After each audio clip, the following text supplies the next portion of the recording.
Okay, this is just a quick video that I'm doing just to basically say that if you have like an old MacBook or old Mac laptop, that you shouldn't be too quick to throw away the laptop batteries. Admittedly, what I'm about to describe is not something that the average person should do.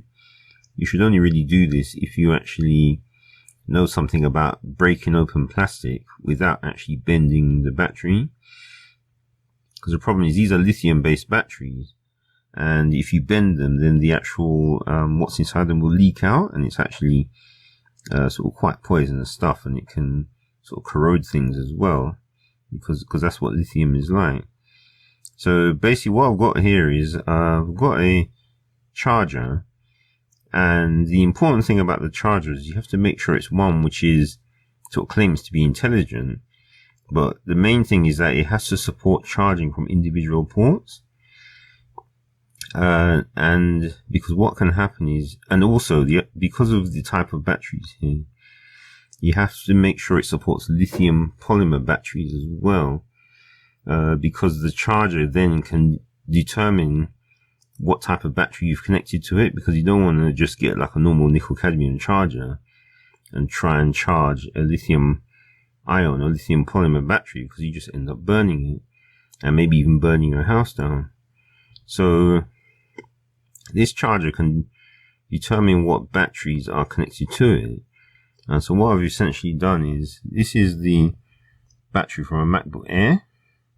And so what you basically have to do is you have to literally tear it in half. So, but the way to do it is you have to like bend it underneath the individual battery cells. And then when you bend the plastic, you can then peel off the battery. And so you can see here the individual batteries, which I've connected to the charger using a little sort of adapter. And you can get special chargers that you can connect these type of batteries to, but I've noticed that, interestingly enough, they're a lot more expensive.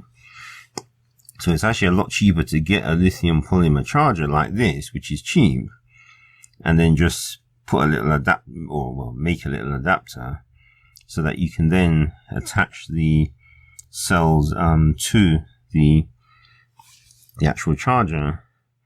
As you can see, I've got the little tester just waiting for one of them to finish. So once it finishes, I'll give them a test to basically see how they perform.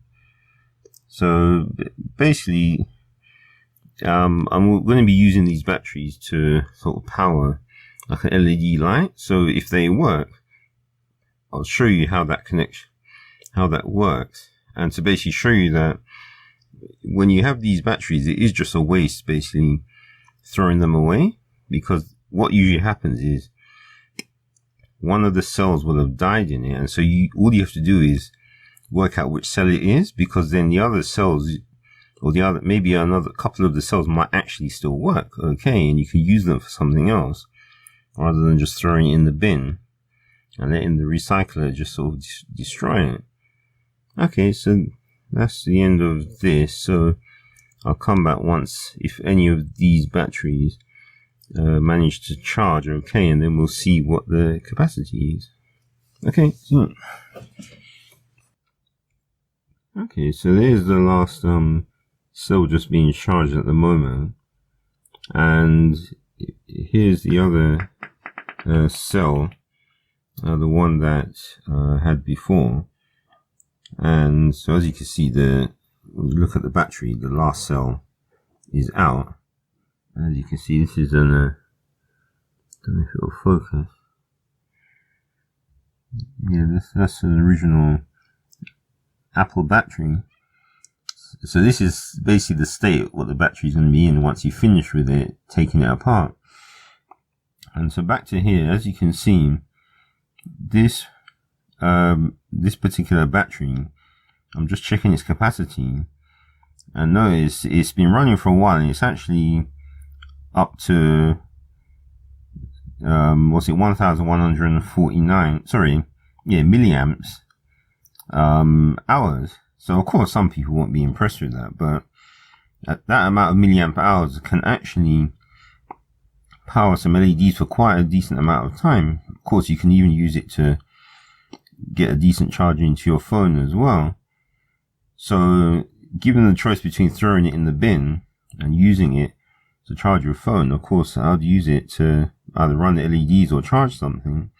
The other good thing about these cells is that they're very light. But obviously the thing you have to be careful of is there's no protection circuitry now. So anything you build, you have to make sure that it's protected from short circuit. So what I do is so this one looks good. So I'm going to be putting this one, preparing it so that I can use it.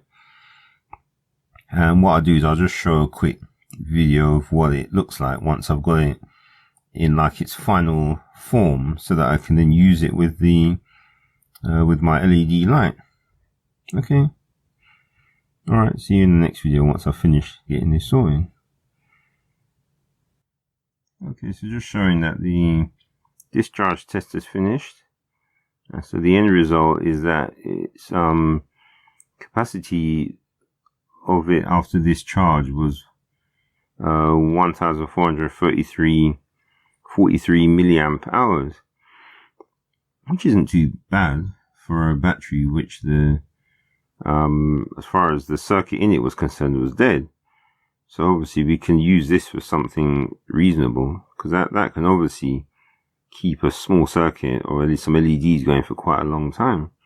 So this cell isn't going to be going to the recyclers. I'm just going to be using this one.